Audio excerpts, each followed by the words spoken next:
तप के बरस हजार,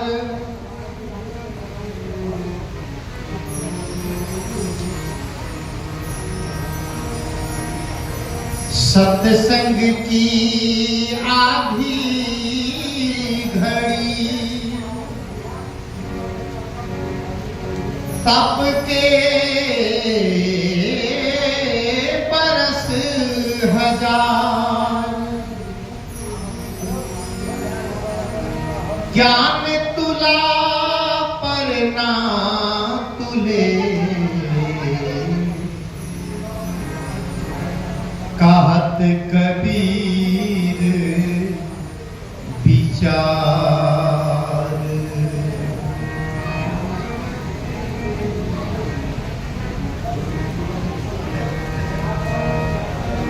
संत दरस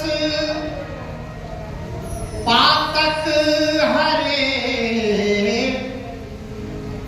पर सत कर्म दिलाहि, बचन सुनत मन मोहगत,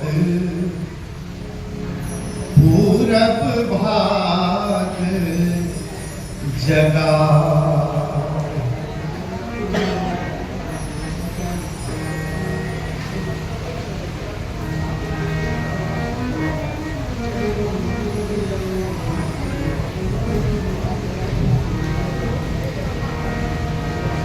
सत्संगत से सुख मिलता है, सत्संगत से सुख मिलता है, जीवन का कण कण खिलता है, जीवन का कण कण खिलता है, जीवन का कण कण खिलता है। सत्संगत से सुख मिलता है, सत्संगत से सुख मिलता है, जीवन का कण कण खिलता है, जीवन का कण कण खिलता है।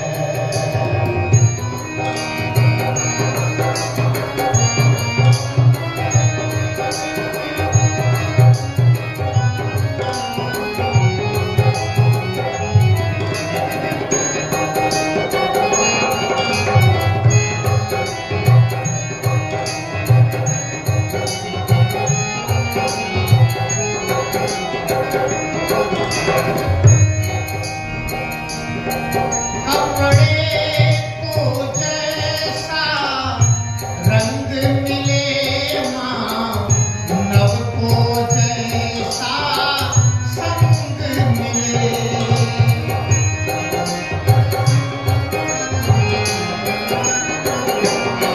कपड़े को जैसा रंग मिले माँ, नव को जैसा संग मिले माँ, नव को जैसा संग मिले, वह उसी रंग में, वह उसी रंग में रंगता है, जीवन का कण कण खिलता है, जीवन का कण कण खिलता है।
बनता है जीवन का कण कण खिलता है जीवन का कण कण खिलता है।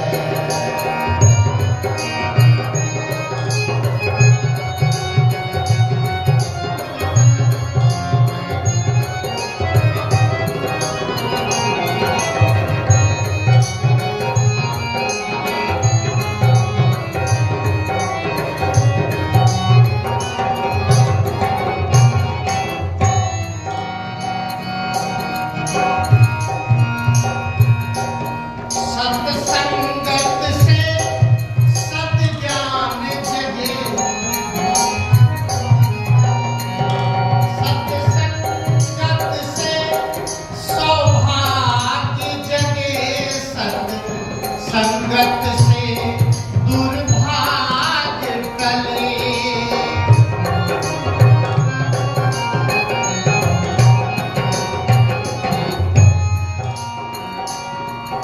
सत्संगत से सौभाग्य जगे सत्संगत से दुर्भाग्य टले।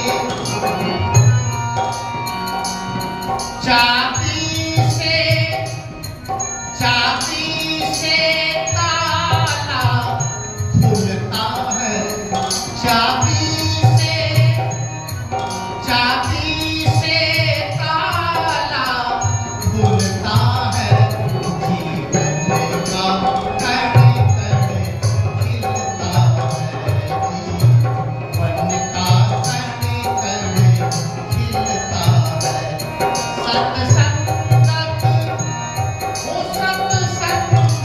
हो सत्संगत से सुख मिलता है जीवन का कण कण खिलता है जीवन का कण कण खिलता है ओ जीवन का कण कण खिलता है जीवन का कण कण खिलता है।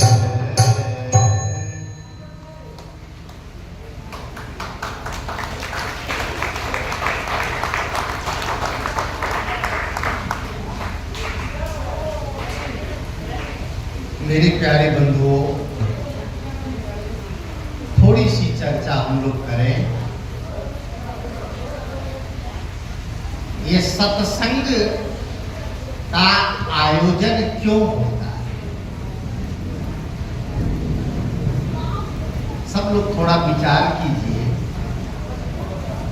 घर में जितना बढ़िया भोजन रोज मिलता था उतना बढ़िया भोजन यहाँ नहीं मिले। घर में मन होगा तो 3 तरकारी बनेगी और यहाँ 3 तरकारी नहीं। घर में आप डाइनिंग टेबल पर भोजन करेंगे और यहाँ जमीन में बैठ के खाना। घर में आप सोफा पर बैठ के एंजॉय करते हैं और यहाँ आप जमीन पर बैठे, कंबल पर बैठे, दरी पर बैठे। और घर में आपको सारी सुविधा है और यहाँ अगर रात रुकेंगे तो किसी तरह गुजर। फिर भी लोग घर छोड़ के सत्संग में क्यों आते? कोई ऐसी चीज यहाँ मिलती है जो घर में मिलने वाली, वो कौन सी चीज है? उसका नाम क्या है? उसका नाम है ज्ञान। उसका नाम है ज्ञान। और ज्ञान, एक ज्ञान है किताब का ज्ञान, एक ज्ञान है व्यवहार का ज्ञान, एक ज्ञान है व्यंजन का ज्ञान, एक ज्ञान है पकवान का ज्ञान, एक ज्ञान है बागवानी का ज्ञान, एक ज्ञान है मकान बनाने का ज्ञान, एक ज्ञान है भूगोल का ज्ञान, एक ज्ञान है हिस्ट्री का ज्ञान। वो सब कुछ ज्ञान यहाँ मिलने वाला है। यहाँ कौन सा ज्ञान मिलता है? यहाँ वो ज्ञान मिलता है जिस ज्ञान से जीव के सारे बंधन जीव 84 से पार हो जाता है, वह ज्ञान कहाँ मिलता है? सदगुरु के दरबार। ये सदगुरु का दरबार। ये ज्ञान अगर साल में एक बार ठीक से सुन लेंगे तो ये माइंड फ्रेश हो जाता है। लोग टेंशन में जीते और सत्संग मिल जाता है तो टेंशन टिकट कटा के दूसरे स्टेशन में चला जाता है, टेंशन आगे चला जाता है, टेंशन खत्म हो जाता है। जैसे आप साल भर गाड़ी चलाते हैं और जब गाड़ी खराब हो जाती है तो कहां ले जाके खड़ी कर देते हैं? बोलिए तो जरा आप लोग। Service centre.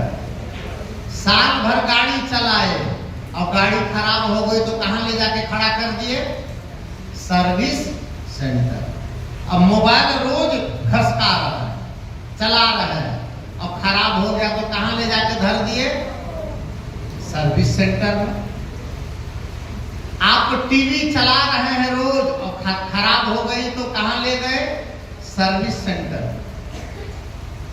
और कूलर चला रहे हैं, एसी चला रहे हैं, सिलाई मशीन चला रहे हैं और खराब हो गई तो कहां ले जाके छोड़ आए? सर्विस सेंटर में। मोटरसाइकिल रोज चला रहे हैं, खराब हो गई तो सर्विस सेंटर में। घड़ी पहनते हैं और खराब हो गई तो सर्विस सेंटर में। और रोज हम दिमाग से काम लेते हैं और दिमाग अगर खराब हो गया तो कहां जाएंगे? दिमाग खराब नहीं होता है। कितने लोग बोलते हैं ना, मेरा दिमाग खराब मत करो, बोलते हैं। अब कितने लोग ये भी कहते हैं अभी मेरा दिमाग खराब है, बात मत करो, कहते हैं। तब आपको कौन सेंटर जाना पड़ेगा? दिमाग सर्विस सेंटर। वो दिमाग सर्विस सेंटर कहां है? जयनगर में कहीं खुला है? मधुबनी में है? डॉक्टर तो आपको केवल मनोविज्ञान की दवा करेगा, लेकिन आपके विचारों को शुद्ध नहीं करेगा। कर सकता है? डॉक्टर के पास कोई इंजेक्शन नहीं है कि आपके दिमाग में अच्छे विचार भर दे। वो विचार भरने वाले कौन हैं? संत है। संत के पास ऐसा इंजेक्शन है कि चोर को साधु बना देता है, डाकू को बाबा बना देता है। संत के पास ऐसा चिंतन है, ऐसा ज्ञान है, अपराधी को भी सज्जन बना देता है, दुष्ट को भी मानव बना देता है, राक्षस को भी मनुष्य बना देते हैं। संत के पास ये साधन है। इसलिए हमें बीच बीच में सत्संग में जाना चाहिए। जैसे याद रखिए, जो कपड़े आप लोग पहने हैं ना, इनको आप लोग धो के पहने, धो के पहने। या कोई नया पहन के आए हैं, नया कितनी दिन रहेगा? ये नया रहेगा साफ 1 दिन, 2 दिन, 4 दिन। उसके बाद क्या होगा? क्या हो जाएगा? गंदा हो जाएगा। मैं आपसे पूछता हूं, जब गंदा होगा तब क्या करेंगे आप? मंत्र मारेंगे कपड़ा में? कोई मंत्र है आपके पास कि गंदा कपड़ा में मंत्र मारो साफ हो जाए? उसको आपको रगड़ रगड़ के धोना पड़ेगा। लेकिन ये याद रखने वाली बात है, कपड़ा को साफ करने के लिए मेहनत है, धोने के लिए मेहनत है, उसको प्रेस करने में मेहनत है, लेकिन गंदा करने में है कोई मेहनत? घर में झाड़ू लगाने में मेहनत है और गंदा करने में है कोई मेहनत? बर्तन को साफ करने में मेहनत है और गंदा करने में कोई मेहनत नहीं। चेहरा को साफ करने में साबुन चाहिए, पाउडर चाहिए, क्रीम चाहिए और पार्लर चाहिए और गंदा करने में। ऐसा ही मन है, मन को साफ रखने के लिए ज्ञान चाहिए और गंदा होने के लिए कोई ज्ञान नहीं चाहिए। अपने आप गंदा होता है, रोज रोज गंदा हो रहा है। रोज हमारा चित्त गंदा होता है, रोज हमारे अंदर में गलत गलत विचार आते हैं, रोज हमारे अंदर में क्रोध आता है, रोज हमारे अंदर में ईर्ष्या आती है, रोज हमारे अंदर में अहंकार आता है, रोज हमारे अंदर में मोह आता है, रोज हमारे अंदर में लोभ आता है, रोज हमारे अंदर में बैर आता है, विरोध आता है, लेकिन रोज अपने आप ज्ञान के लिए हमको पावर हाउस जाना पड़ता। पावर हाउस समझ, ये जो लाइट जल रही है इसका पावर हाउस कहीं है। अगर लाइट चली गई है तो जनरेटर इसका पावर हाउस है। जनरेट का मतलब ही होता है बनाना, जनरेट का मतलब होता है उत्पन्न करना, पैदा करना। जनरेटर का मतलब होता है विद्युत, अंग्रेजी शब्द है ये, इसका हिंदी शब्द होता है निर्माण करता। अंग्रेजी में उसको जनरेटर कहते हैं, जनरेट करना। तो उसका इसका लाइट का जनरेटर पावर हाउस है। ऐसे ही अच्छे विचारों का पावर हाउस ये सत्संग है। ये सत्संग ज्ञान का भंडार है। ये सत्संग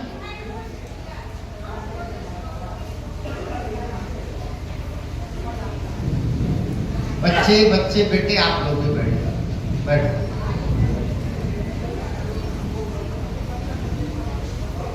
और यह ज्ञान याद रखिए, आप यहां आए हैं ज्ञान सुनने, लेकिन यह ज्ञान तब तक आपके अंदर में नहीं बैठेगा जब तक आपका हृदय शुद्ध नहीं। ये याद रखिए। मधुमक्खी वहां बैठती है जहां सुगंध है, जहां दुर्गंध होती, जहां गंदगी होती है, वहां मधुमक्खी नहीं बैठेगी।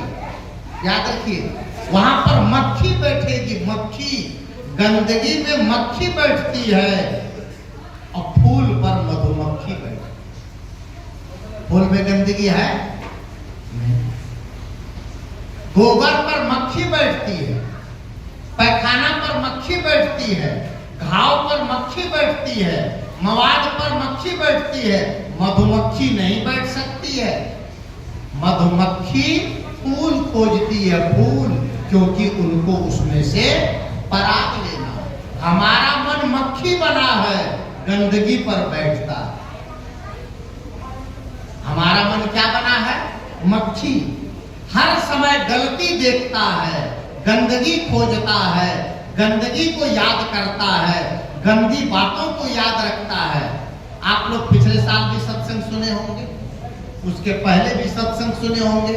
हमारे परम प्रिय रघुनाथ बाबू सत्संग कराते रहते हैं और भी सत्संग होता रहता है। 5 साल पहले भी सत्संग सुने होंगे, 8 साल पहले भी सुने होंगे, 10 साल पहले भी सत्संग सुने होंगे। मैं आपसे पूछूं, 10 साल पहले जो बाबा आए थे सत्संग करने और आप लोग गए थे सत्संग सुनने, वो सत्संग याद है? 10 साल पहले वाला सत्संग याद है? बिरला कोई होगा जिसको याद हो, बिरला कोई होगा। और अगर 10 साल पहले समधिनिया गाली दी होगी, वो याद है कि नहीं? वो नहीं भूले। यही है गंदे मन का लक्षण, गंदी बातों को याद रखना। यह गंदा मन है, यह मक्खी है। और अच्छी बातों को याद रखना मधुमक्खी है।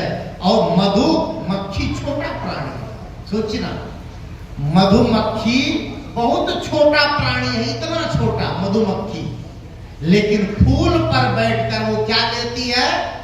मधु लेती है, शहद बनाती है।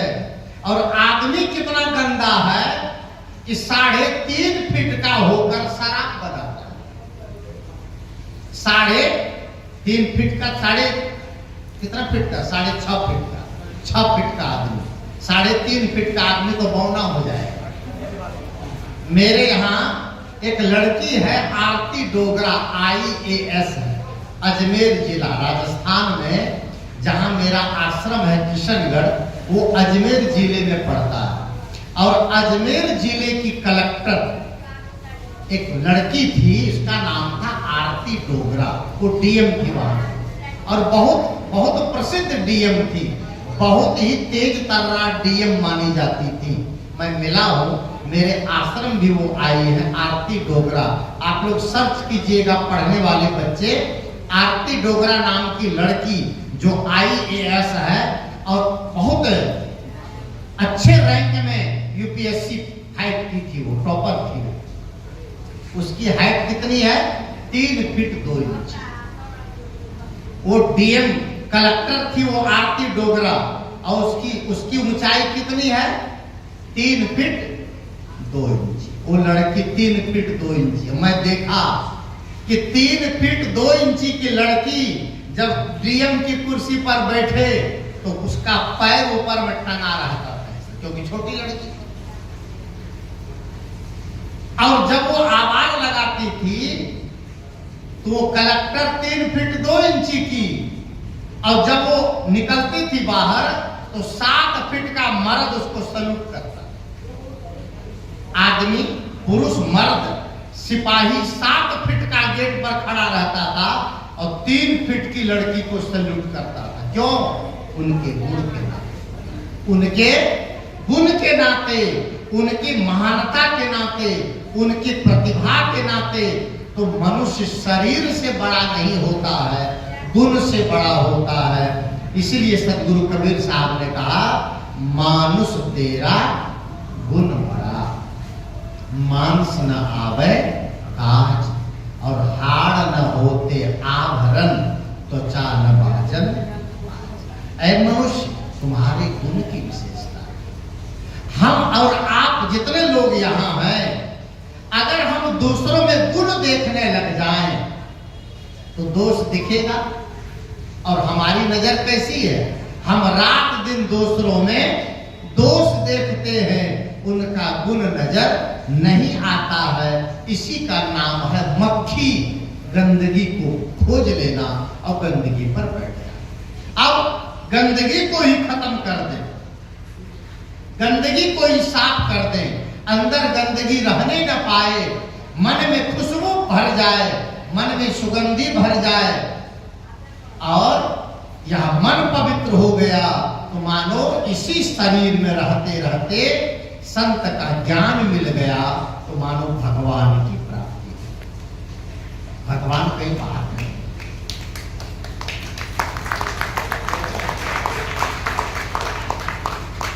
मन पवित्र हो गया।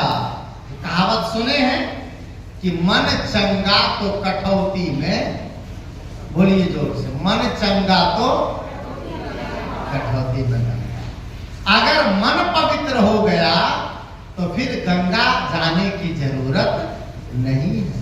संत ने कहा है कि कर्म तुम्हारे अच्छे हैं तो किस्मत तेरी दासी है, अब धर्म तुम्हारे अच्छे हैं तो घर में मथुरा। ये मन की तो पवित्रता है, मन ही को शुद्ध करना है। अब मन पवित्र हो गया, हृदय साफ हो गया तो समझ लीजिए कि सत्संग में आना हमारा। संत ने भजन गाया, 2 लाइन भजन सुनिए। और बहुत देर से तो शुरू हुआ है, थोड़ी देर और चलावे कि बंद कर? 7 बजे है। रघुनाथ बाबू जी,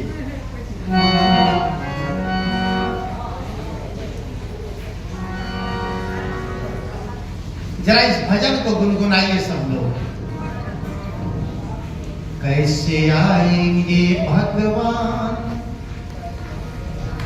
कैसे आएंगे भगवान, कैसे आएंगे भगवान, कैसे आएंगे भगवान। तूने आंगन नहीं बुहारा, तूने झाड़ू नहीं लगाया, कैसे आएंगे भगवान, कैसे आएंगे भगवान। तूने आंगन नहीं बुहारा, तूने झाड़ू नहीं लगाया, कैसे आएंगे भगवान, कैसे आएंगे भगवान।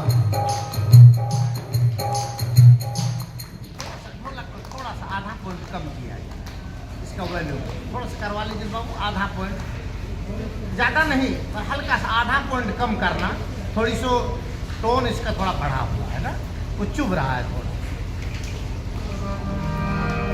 कैसे आएंगे भगवान, कैसे आएंगे भगवान, कैसे आएंगे भगवान, कैसे आएंगे भगवान। तूने आंगन नहीं बुहारा, कैसे आएंगे भगवान, कैसे आएंगे भगवान। तूने आंगन नहीं बुहारा, कैसे आएंगे भगवान, कैसे आएंगे भगवान।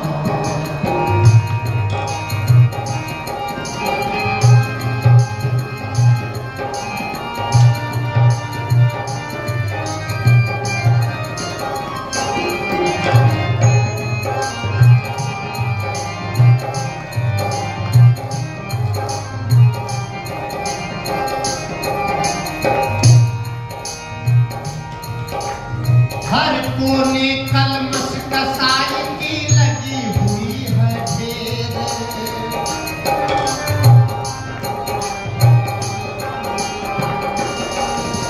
हर कोने कलमश कसाई की लगी हुई है ढेर। नहीं दिखता जाने उजाला, हर कमरा अंधेर, नहीं दिखता जाने उजाला, हर कमरा आंगन हो आंगन हो आंगन चौबारा अंधियारा, आंगन आंगन चौबारा अंधियारा, कैसे आएंगे भगवान। तूने आंगन नहीं बुहारा, कैसे आएंगे भगवान, कैसे आएंगे भगवान। तूने आंगन नहीं बुहारा, कैसे आएंगे भगवान, कैसे आएंगे भगवान।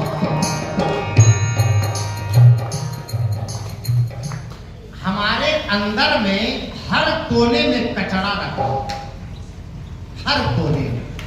कैसे कचरा है? तो जब हम वाणी बोलते हैं तो वाणी में मिठास नहीं है, इसका मतलब वाणी में कचरा है, गंदा।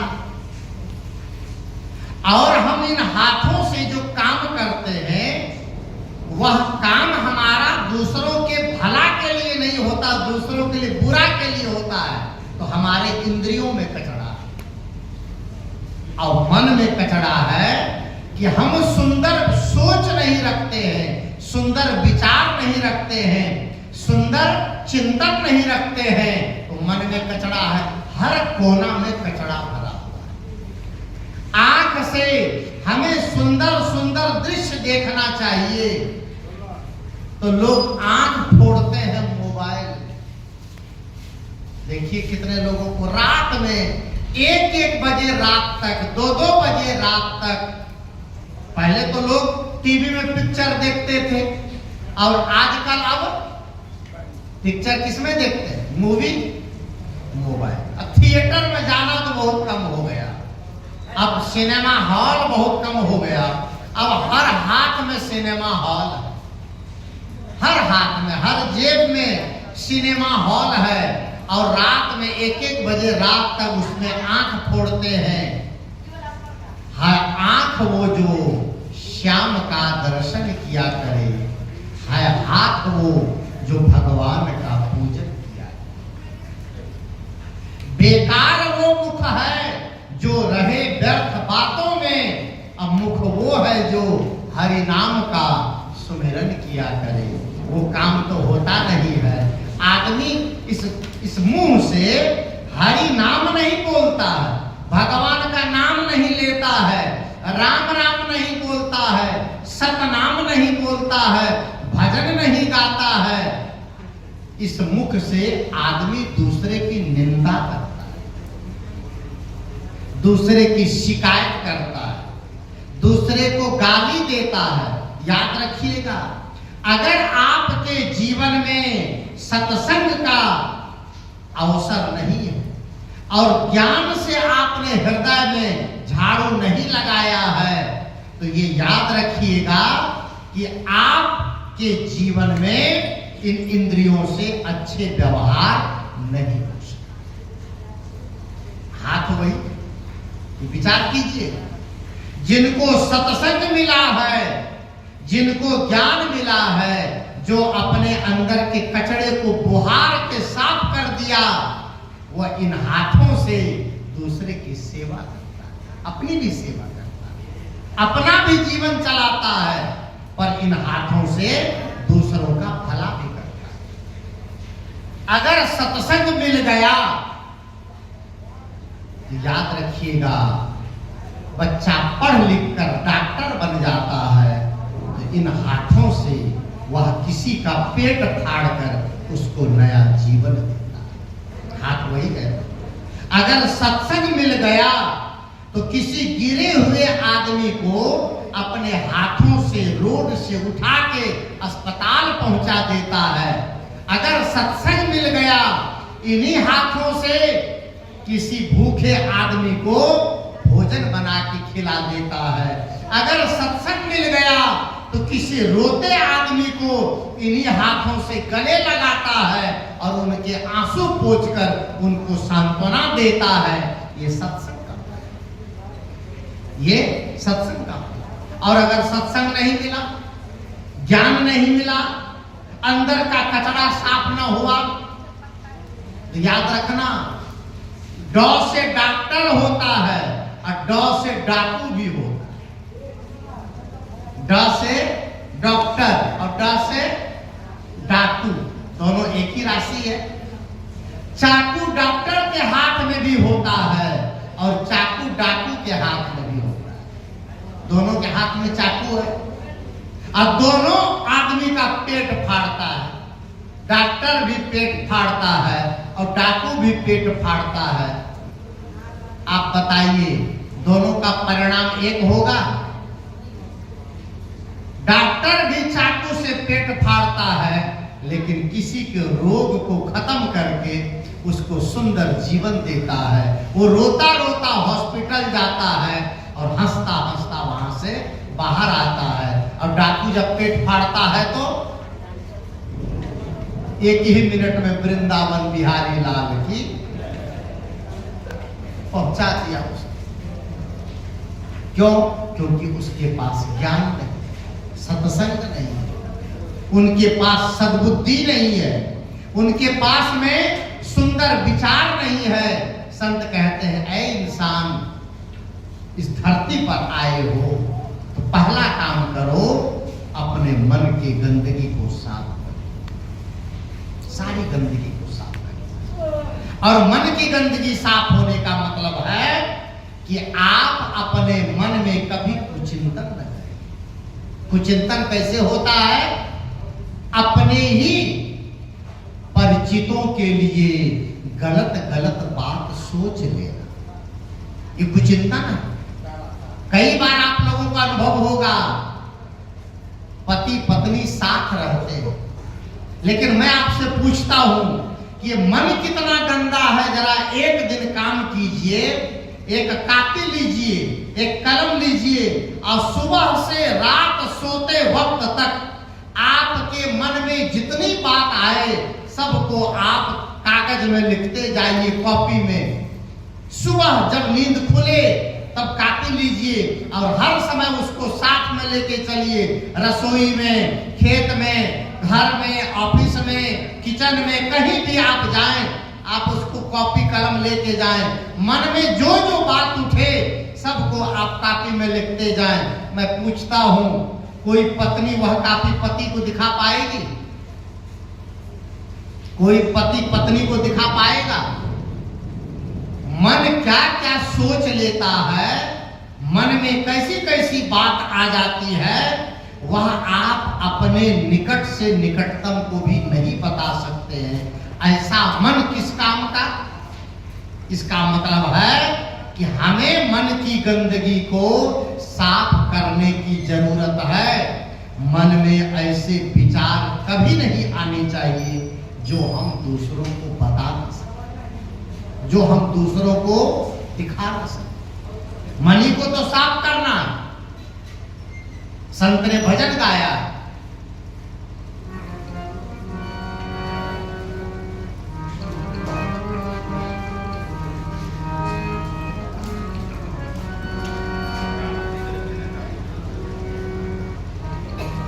मन मैला और तन को धोए,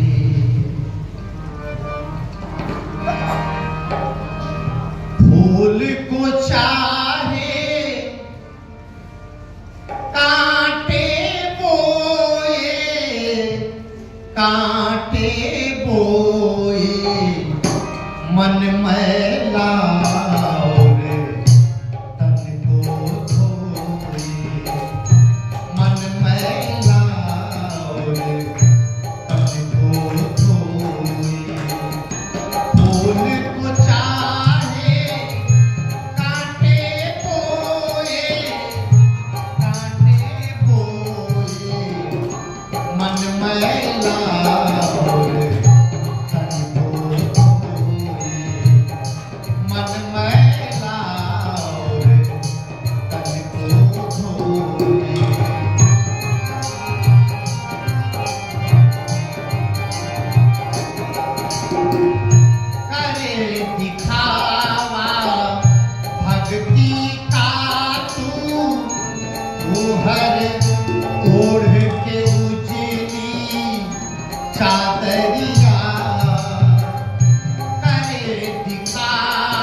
उसका तन और मन दोनों परम पावन हो जाता है और इसी तन में भगवान का अनुभव। ये ज्ञान की गंगा, इस ज्ञान की गंगा में डुबकी लगाने पर आदमी तर जाता है और बाहर की गंगा में अगर डुबकी लगाए और कहीं पैर फिसल गया तो आदमी मर जाता है। बाहर की गंगा में अगर डूब गए तो मरना निश्चित, और सत्संग की गंगा में डूब गए तो तरना निश्चित। इस गंगा में जब हम आते हैं तो हमारा अंदर का मैल धुलता है, ईर्ष्या नहीं होगी। किसी का बढ़िया मकान देखेंगे मन खुश हो जाएगा, कितना सुंदर मकान है, आनंद से भर जाएगा। और सत्संगी नहीं होंगे, अब बढ़िया मकान देखेंगे तो अंदर में आग लग जाएगी, अंदर में जैसे आग जलने लगेगी।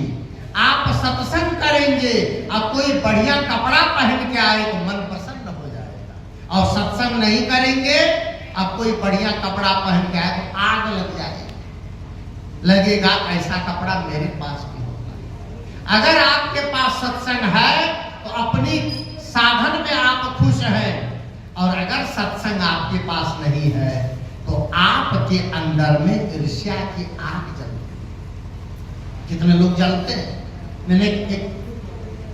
मैंने आर्टिकल पढ़ा था अखबार में, एक संत भी लिखे थे कि एक महिला गई पड़ोसन के घर, महिला एक गई पड़ोसन के घर और कहती है उस महिला से, पड़ोसन से, कि थोड़ा सा आग दे दो, थोड़ा आग दे दो। उसने कहा आजकल आग कहाँ है? कहा कि माचिस दे दो। कहा क्या करना है? कहा कि पीछे घर के पिछवाड़े में सारा कूड़ा इकट्ठा किए हैं, उसमें आग लगाना। तो पड़ोसन कहती है हमारी सास को ले जाओ, ये बिना माचिस के ही आग लगा दे।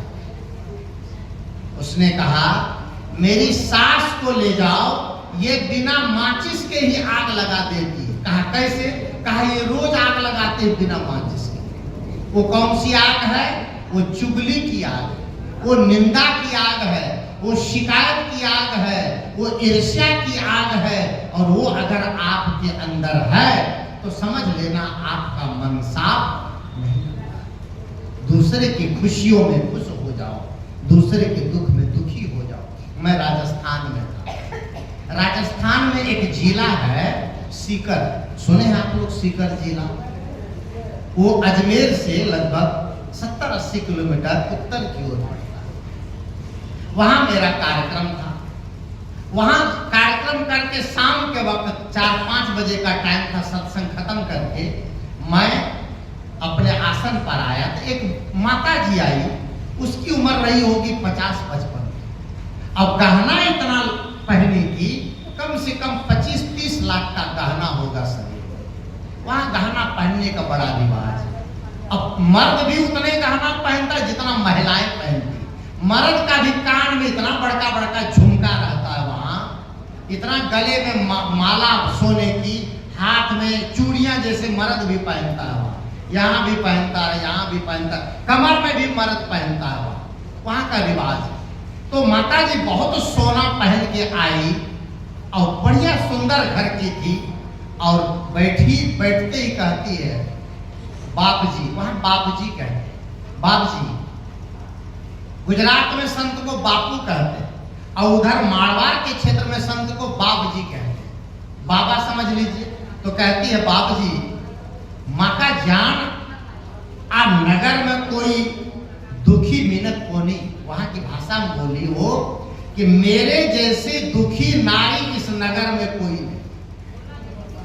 मैंने उनसे कहा आपको देखने से तो लगता है कि आपका पति है, क्योंकि मांग में सिंदूर चमक रहा है, आभूषण भी गले में, साड़ी भी महंगी लग रही है, और आपके रावा ढाबा से लग रहा है आप अच्छी घर की भी है।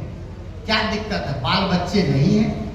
3 बेटे और 3 बहू और 6 नाती पोते, सब आनंद ही आनंद है घर में, लेकिन मेरा मन जल रहा, मैं बहुत दुखी हूं। मैं कहा क्यों? बच्चों ने अलग कर दिया? कहा नहीं, बच्चे साथ नहीं है। मैंने कहा भोजन नहीं मिलता?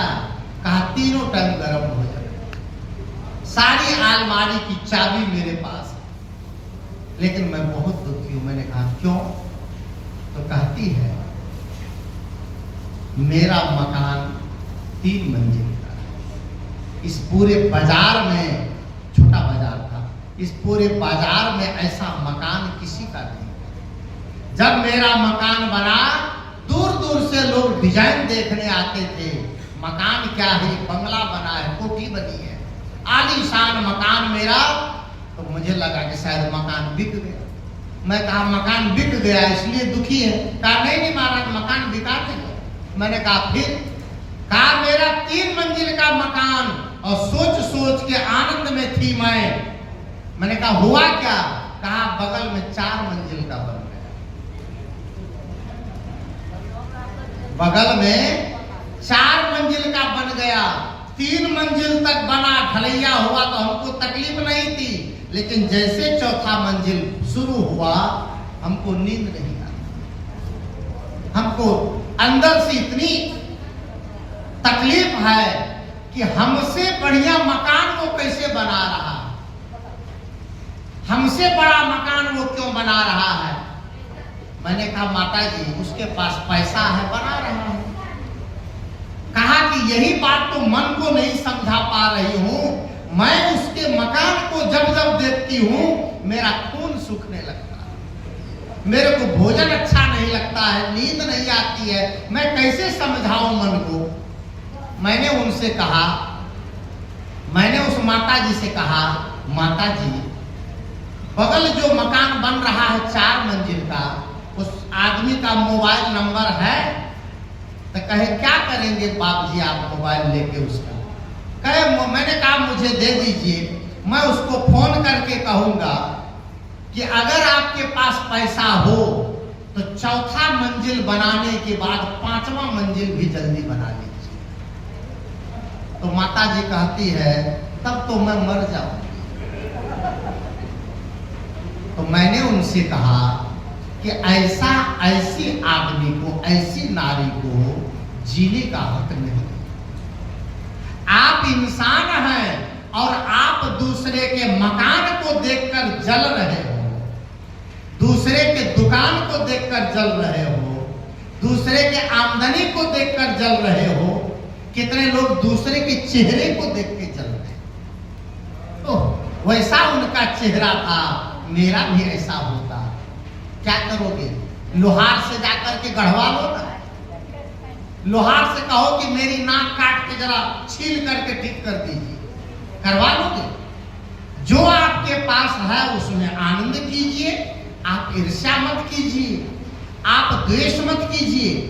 मैं अब प्रसंग आया तो मैं का समय हो रहा है। उत्तर प्रदेश में गुरुद्वारा, मेरा सदगुरु अभिलाष साहब जी का गुरुद्वारा अयोध्या, और मेरा भी वहां उसी जिले में एक परिवार था, सोनी परिवार, सोने चांदी का काम करने वाला, याद रखिए। और वो 5 बहन थी, 5, 1 भाई। 3 बहनों की शादी हो गई और चौथी और 5वीं बहनों की शादी लगी। चौथी नंबर की जो बहन थी वो छोटी बहन के साथ रोज सोती थी।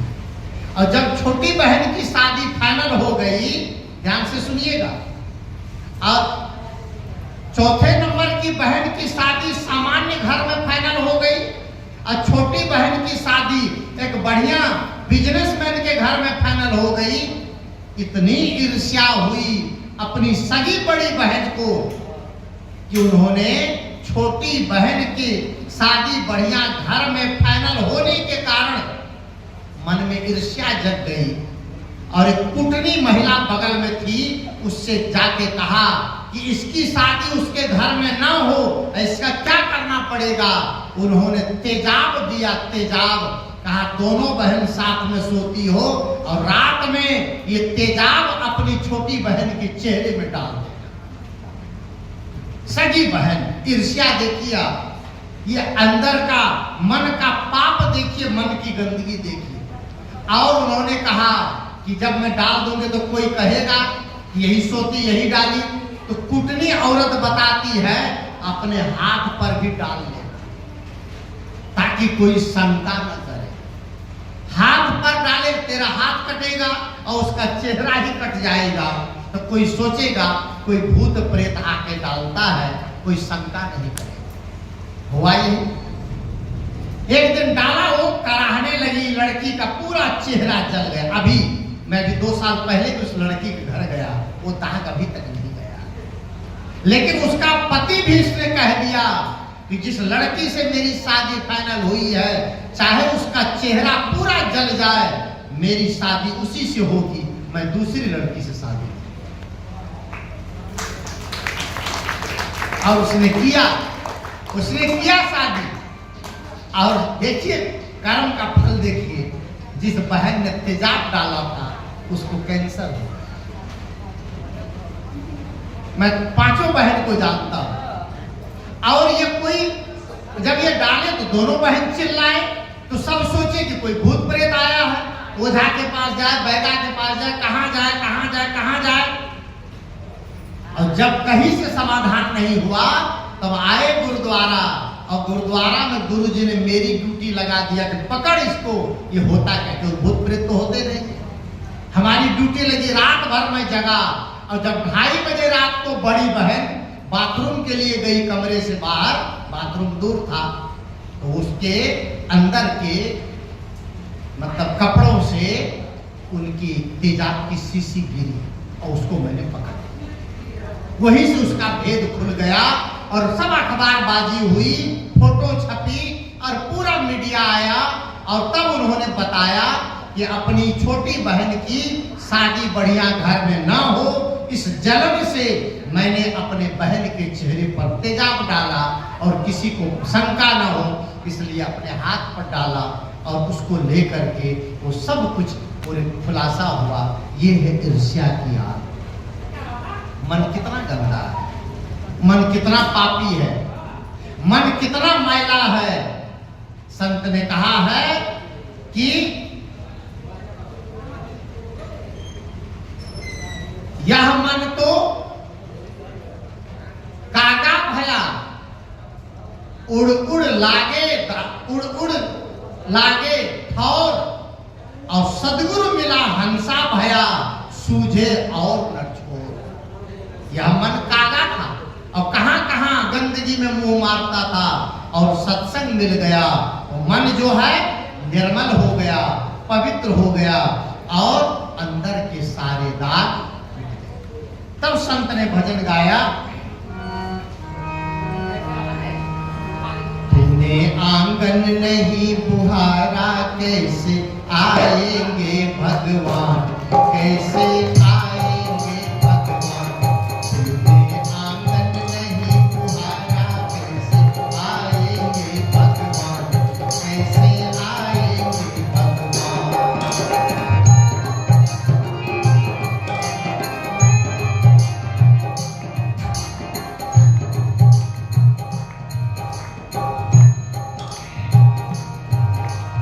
हृदय हमारा पिघल न पाया जब देखा दुखियारा, हृदय हमारा पिघल न पाया जब देखा दुखियारा।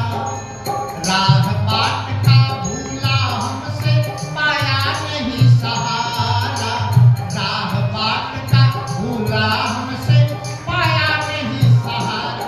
सूखी सूखी करुणा की धारा, सूखी करुणा की धारा, कैसे आएंगे भगवान।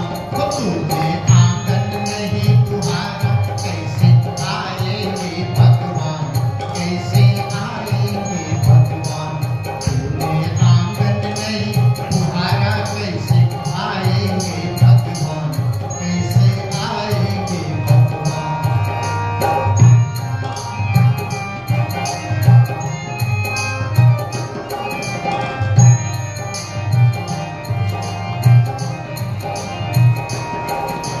अंतरपट को खोल के देखो, ईश्वर पास मिलेगा।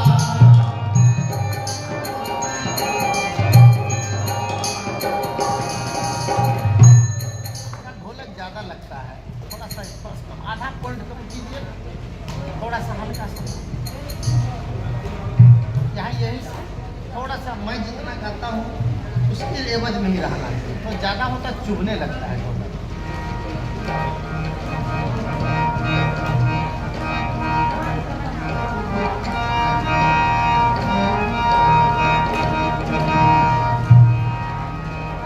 अंतरपट को खोल के देखो ईश्वर पास मिलेगा।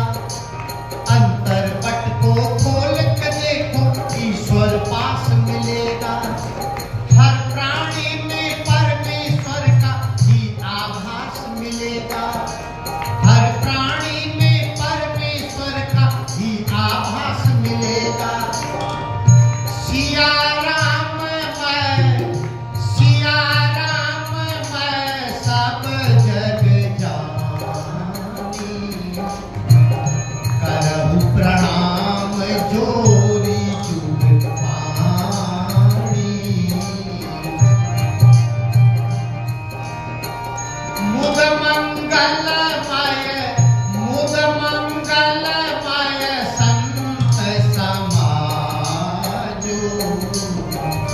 जो जग जंगम तीरथ राजो।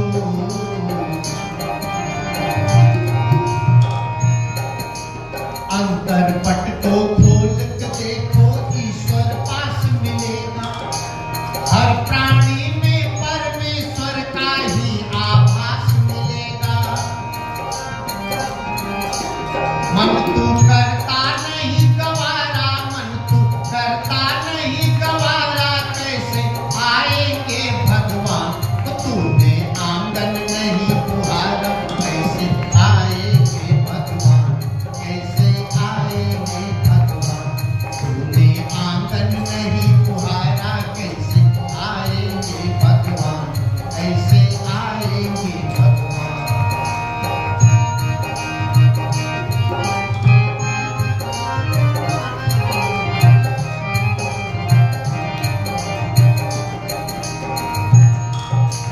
निर्मल मन में ही रघुनायक सबरी के घर जाते। निर्मल मन में ही रघुनायक सबरी के घर जाते। निर्मल जन मन सो मोहि पावा। मोहि कपट छल छिद्र न भावा। मोहि कपट छल छिद्र न भावा। जिनके कपट दंभ नहीं माया। तिनके हृदय बसहि रघुराया।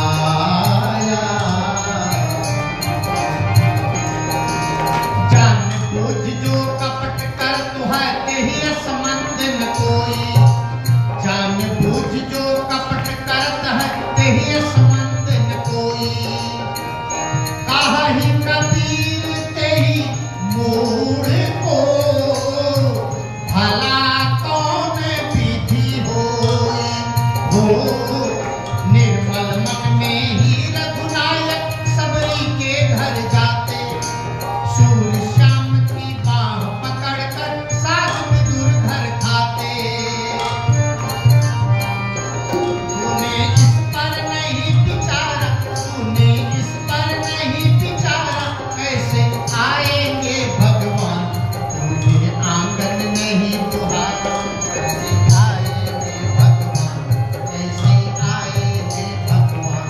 तूने आंगन नहीं बुहारा, कैसे आएंगे भगवान। कैसे आएंगे भगवान। कैसे आएंगे भगवान। कैसे आएंगे भगवान। कैसे आएंगे भगवान। कैसे आएंगे भगवान। तूने झाड़ू नहीं लगाया, कैसे आएंगे भगवान। कैसे आएंगे भगवान। कैसे आएंगे भगवान। कैसे आएंगे भगवान।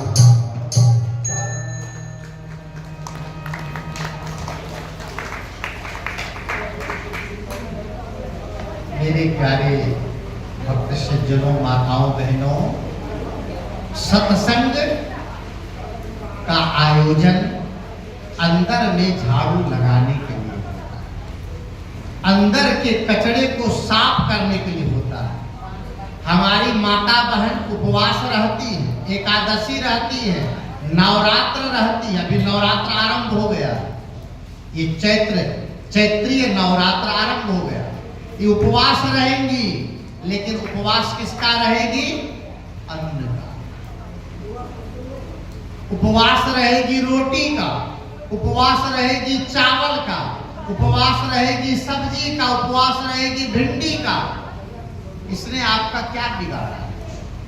उपवास करना हो तो गाली का उपवास करो, क्रोध का उपवास करो, अपमान का उपवास करो, ईर्ष्या का उपवास करो, दुश्मनी का उपवास करो, चोरी का उपवास करो, दुराचार का उपवास करो, इनका त्याग करो।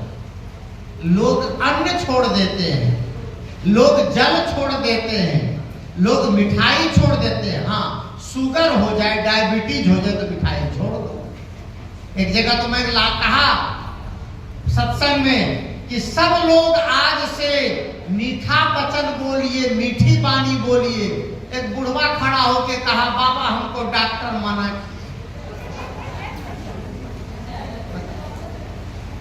मैंने कहा क्यों? कहा कि हमको डायबिटीज हो।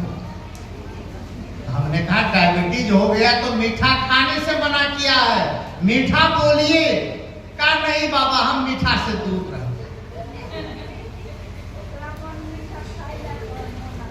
समझ रहे? मैंने उनसे कहा मीठा खाना मना किए हैं, मीठा बोलना शुरू कीजिए। तो बुढ़वा कहता है कि हमको ज्ञान मत दीजिए, मीठा खाना भी बंद, मीठा बोलना भी बंद। ऐसा नहीं चलेगा। आपके मन में अगर मिठास आ गई तो वचन आपका मीठा हो जाएगा, और मन में अगर कड़वापन है तो याद रखिएगा कि लौकी उतनी कड़वी नहीं होती है, करेला उतना कड़वा नहीं होता है, नीम उतना कड़वा नहीं होता है जितना कड़वा आदमी का वचन होता है। इसलिए मीठे वचन बोलिए, सबसे प्रेम से मिलिए, सबको आदर दीजिए, सबको सम्मान दीजिए, और सबके भावनाओं के साथ में अपनी भावनाओं को जोड़ के सबका भला कीजिए। यही सद्गुरु संघ का आशीर्वाद है। 7:40 हो गए और काफी समय हो गया। आप सबको बहुत बहुत धन्यवाद देता हूं, और आज की सत्संग की सभा में मैं अपने वाणी को यहीं पर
साहब